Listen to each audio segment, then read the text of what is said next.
नमस्कार, देवभूमि समाचारों में आप सभी का स्वागत है। मैं हूं आपके साथ प्रियंका मलिक। आगे आप मेरे साथ देखेंगे उत्तराखंड से जुड़ी तमाम छोटी बड़ी खबरें विस्तार से, लेकिन सबसे पहले नजर हेडलाइंस पर। देवभूमि में प्रधानमंत्री नरेंद्र मोदी और राहुल गांधी का धुआंधार प्रचार। पीएम मोदी ने श्रीनगर में फिजिकल रैली कर जनता का जुटाया समर्थन, तो राहुल गांधी गुड़ खिलाकर जीत गए किसानों का दिल। रुद्रपुर सीट से निर्दलीय चुनाव लड़ रहे ठुकराल बिगाड़ सकते हैं भाजपा कांग्रेस के समीकरण। जनता का मिल रहा समर्थन, घर वापसी के भी दिए संकेत। अंतिम चुनावी प्रचार में प्रत्याशियों ने झोंकी पूरी ताकत। डोर टू डोर प्रचार कर जनता का जुटा रहे समर्थन, दावे और वादों का भी चल रहा दौर। और चक्राता विधानसभा सीट पर रोचक हुआ चुनावी मुकाबला। पहाड़ के साथ मैदानी वोटर्स की भी अहम भूमिका। हमेशा भाजपा कांग्रेस में रही सियासी जंग।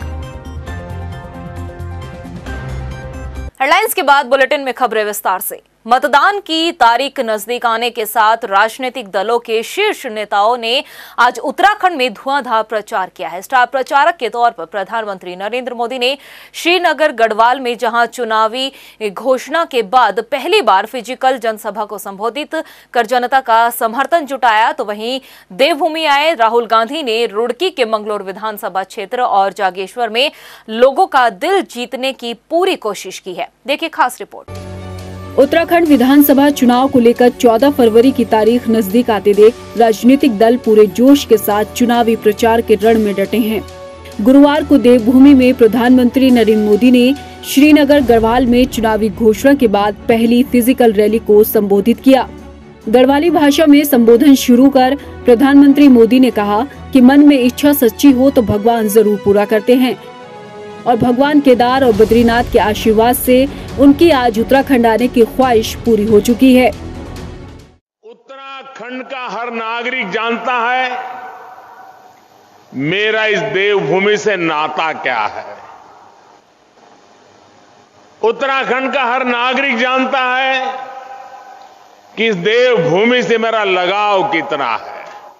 कोई कल्पना कर सकता है कि 2019 में चुनाव का आखिरी दौर चल रहा था।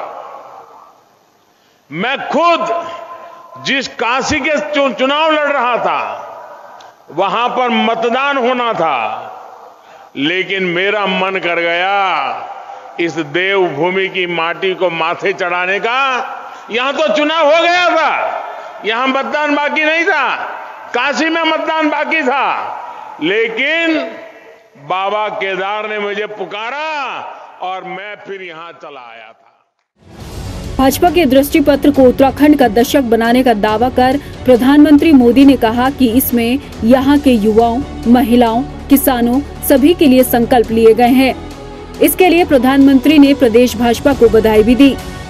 कल ही उत्तराखंड भारतीय जनता पार्टी ने अपना संकल्प पत्र जारी किया है। ये संकल्प पत्र इस दशक को उत्तराखंड का दशक बनाने में बहुत बड़ी भूमिका निभाएगा। प्रधानमंत्री मोदी इस मौके पर कांग्रेस पर प्रहार करने से भी नहीं चूके। कांग्रेस को निशाने पर लेते हुए उन्होंने कहा कि उन्हें इस बात का दुख है कि कांग्रेस पार्टी वोट बैंक हासिल करने के लिए पूर्व सीडीएस बिपिन रावत के नाम पर राजनीति कर सियासी फायदा उठा रही है। पीएम ने कांग्रेस पर विकास के कामों पर ब्रेक लगाने का भी आरोप लगाया। जनरल बिपिन रावत जी की स्मृतियां मुझे भावुक कर रही है। उन्होंने देश को दिखाया कि उत्तराखंड के लोगों के पास न केवल पहाड़ जैसा साहस होता है, बल्कि हिमालय जैसी ऊंची सोच भी होती है। एक तरफ प्रधानमंत्री मोदी ने देवभूमि में चुनावी हुंकार भरी, तो दूसरी तरफ कांग्रेस भी पीछे नहीं रही। स्टार प्रचारक के तौर पर देवभूमि पहुंचे राहुल गांधी ने पहले रुड़की के मंगलौर विधानसभा में पार्टी प्रत्याशी काजी निजामुद्दीन के लिए माहौल जुटाया। तो परंपरागत गुड़ खाकर किसानों का दिल जीत गए। इसके बाद जागेश्वर पहुंचकर राहुल गांधी ने उत्तराखंडी स्वाभिमान रैली को संबोधित कर भाजपा पर कई सियासी वार किए। तांबे का कारोबार बढ़ावा देने का दावा कर राहुल गांधी ने जनता का दिल जीतने की भी कोशिश की। राहुल गांधी ने केंद्र सरकार पर पूर्व में किए गए वादों पर सवाल खड़े करते हुए भाजपा से जवाब मांगा कि पहले बीजेपी अपने किए गए वादों को पूरा करे। भाजपा को आड़े हाथ लेते हुए राहुल गांधी ने प्रधानमंत्री मोदी पर निशाना साधा और कहा कि मोदी जी अरबपतियों के लिए काम करते हैं। ऐसे में उत्तराखंड में रोजगार के साधन कैसे खुलेंगे? नोटबंदी में नरेंद्र मोदी हिंदुस्तान के मजदूर, हिंदुस्तान के छोटे दुकानदार, स्मॉल और मीडियम बिजनेस चलाने वाले लोगों से पैसा निकाला, उनकी जेब में से पैसा निकाला, 2-3 अरब की जेब में से पैसा निकाला। भाषणों में उन्होंने आपसे कि देखो काले धन पे मैंने लड़ाई शुरू कर दी है, काले धन को मैंने मिटाने का काम किया है। आज नोटबंदी के बारे में नरेंद्र मोदी बिल्कुल नहीं बोलते। वोटिंग से चंद दिन पहले स्टार प्रचार के तौर पर जुटे राजनीतिक दलों के शीर्ष नेता पार्टी प्रत्याशियों की जीत को लेकर निश्चित दिख रहे हैं, लेकिन असल में हार जीत का फैसला तो उत्तराखंड की जनता को 14 फरवरी के दिन ही करना है। भले ही उससे पहले सभी पार्टी प्रत्याशी अपनी अपनी जीत का दावा ही क्यों न कर रहे हों। टाइम टीवी के लिए देहरादून से ब्यूरो रिपोर्ट।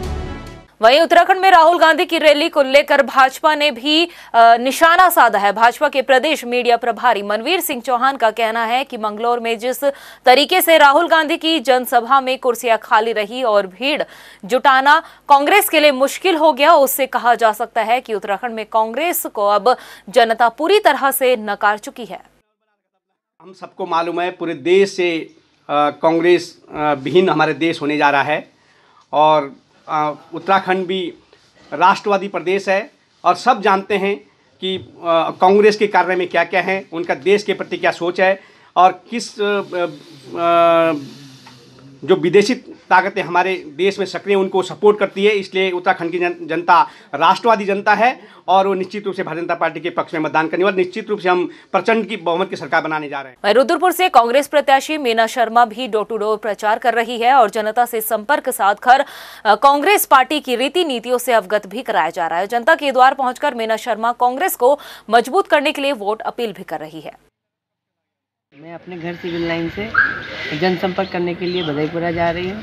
हमारी कई टीमें हैं, दूसरी टीम मॉडल कॉलोनी जा रही है और हर क्षेत्र में, चाहे ग्रामीण क्षेत्र हो चाहे शहरी क्षेत्र में हो, हमें अपार जन समर्थन मिल रहा है और उन्हीं के जन समर्थन की ताकत पर हमें और बल मिल रहा है और उस तरह से लग रहा है कि निश्चित रुद्रपुर विधानसभा भारी बहुमत के साथ जीत के कांग्रेस पार्टी यहाँ से जाएगी। सारे मंत्री सरकार के, देखो ये सरकार जो है ये नाजायज सरकार है। आप तो जायज़ और नाजायज़ का अंतर मुझसे ज़्यादा जानते हैं। ये सरकार भारतीय जनता पार्टी वो दुर्योधन है जिसने प्रजातंत्र का चीरहरण किया था। और आप देखिए 2 लोगों को छोड़ के हमने, वो बाकी के लोग कांग्रेस में आना चाहते थे, हमने नहीं लिए। तो इसलिए कांग्रेस ने एक नई शुरुआत की है राजनीति में और उस नई शुरुआत की हम आपसे जरूर शाबाशी चाहेंगे क्योंकि आप कलम के सिपाही हैं। और इसीलिए वोट की चोट से मोदी और धामी सरकार को जवाब देने का समय आ गया है।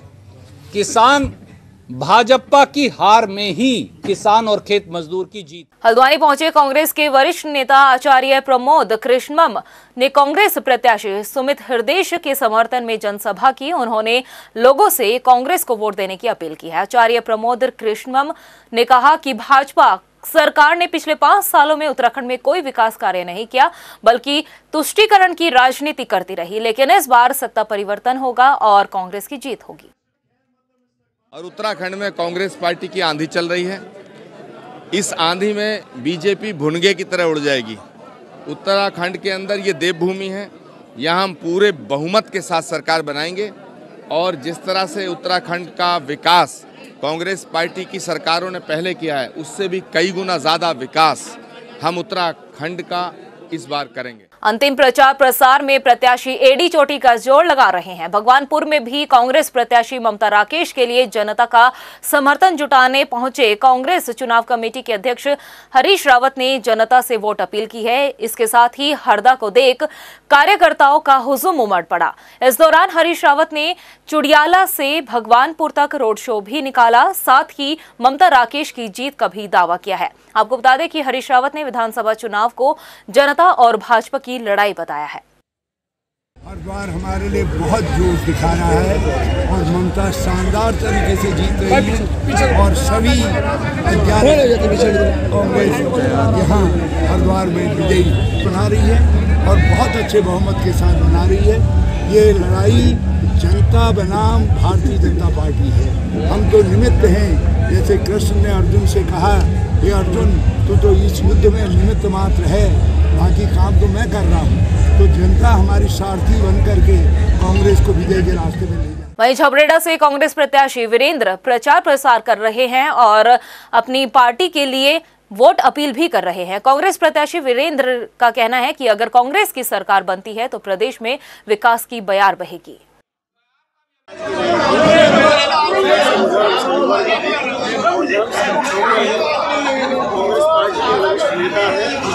कांग्रेस पार्टी के वरिष्ठ नेता के तौर पर वो आज यहाँ पर डीलना में सभा को संबोधित करने आए। वहीं सितारगंज में प्रचार प्रसार के साथ प्रत्याशियों के बीच आरोप प्रत्यारोप का सिलसिला भी जारी है। शवाब पर पहुंचे विधानसभा चुनाव में भाजपा प्रत्याशी सौरभ बहुगुणा ने कांग्रेस प्रत्याशी को आपराधिक पृष्ठभूमि का बताया, तो वही जवाब में कांग्रेस प्रत्याशी नवतेजपाल ने भाजपा प्रत्याशी सौरभ बहुगुणा की जानकारी में कहा कि उनको कई मुद्दों के बारे में जानकारी ही नहीं है। इसके साथ ही उन्होंने बताया कि उनके ऊपर जो मुकदमे हैं वो जनहित से जुड़े हुए हैं और वो जनता के लिए लड़ाई लड़ रहे हैं। केस मैंने सही बात बताई, उनके खुद के एफिडेविट में मैंने नहीं बोला है। ये नवतेजपाल जी ने खुद के एफिडेविट में लिखा है कि मेरे पर मुकदमे हैं, क्रिमिनल मुकदमे हैं, जबकि मैंने अपना एफिडेविट में लिखा है कि मेरे पर कोई क्रिमिनल मुकदमे नहीं है। तो ये आदमी का दिखाता है कि बैकग्राउंड प्रवृत्ति क्या है आदमी की। और विपक्ष जो मैंने आज बातें कही हैं वो पब्लिक में जो है वो सबको मालूम है कि किस तरीके के लोग उनको चुनाव लड़ा रहे हैं, क्या उनका धंधा है, क्या उनका बिजनेस है। तो मैंने आज सच्चाई बताई है, कोई हमला नहीं किया, पब्लिक को सच्चाई बताई है। उनको जानकारी पूरी नहीं है, 12 नहीं है मेरे पर मुकदमे, उससे भी ज़्यादा है, 24-25 मुकदमे होंगे। लेकिन वो मुकदमे काय के हैं? कोई चोरी डकैती के नहीं है, कोई गबन के नहीं है। जनता के लिए संघर्ष किया है, कोई जाम का मुकदमा है, कोई किसी चीज़ का मुकदमा है।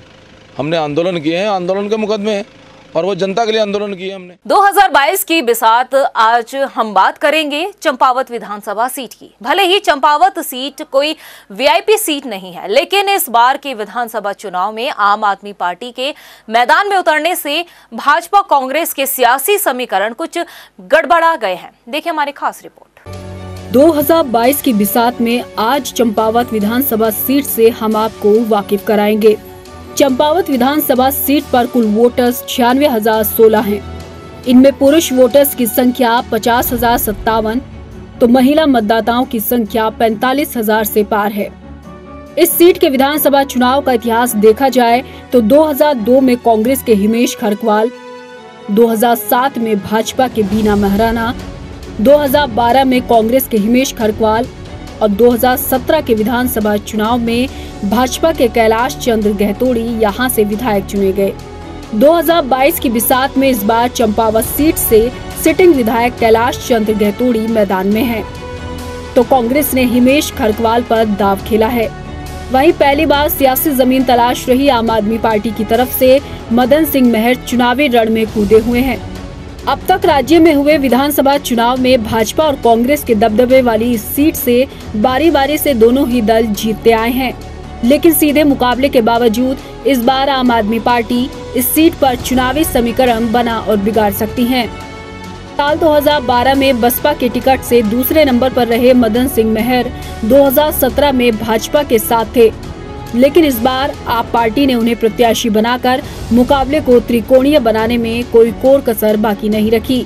अल्मोड़ा लोकसभा सीट के अंतर्गत आने वाली 14 विधानसभा सीटों में सिर्फ चंपावत सीट ऐसी है जिसमें पहाड़ के अलावा 15% हिस्सा मैदान का भी है। करीब 65 किलोमीटर नेपाल सीमा से लगी चंपावत सीट के मैदानी क्षेत्र में पहाड़ से 1286 वोट ज्यादा होने से इस सीट पर जातिगत समीकरण से ज्यादा क्षेत्रवाद की हवा बहती है। मैदान और पहाड़ वाली इस सीट में इसी वजह से 7 में से 6 प्रत्याशी मैदान से हैं। ऐसे में 2022 की बिसात में वोटर्स के सामने दलीय प्रतिबद्धता, जाति और इलाकावाद में असमंजस है। हालांकि स्थानीय जनता दलगत, धर्म और जाति के मुद्दों से इतर चुनावी मुद्दे और मूलभूत सुविधाओं से जुड़े मसलों को तरजीह दे रही है। ऐसे में हमेशा से बीजेपी कांग्रेस में सीधा मुकाबला रहने वाले इस चुनावी टक्कर में कौन बाजी मारेगा और कौन किसके हाथों शिकस्त खाएगा, ये देखना दिलचस्प होगा। टाइम टीवी के लिए देहरादून से ब्यूरो रिपोर्ट।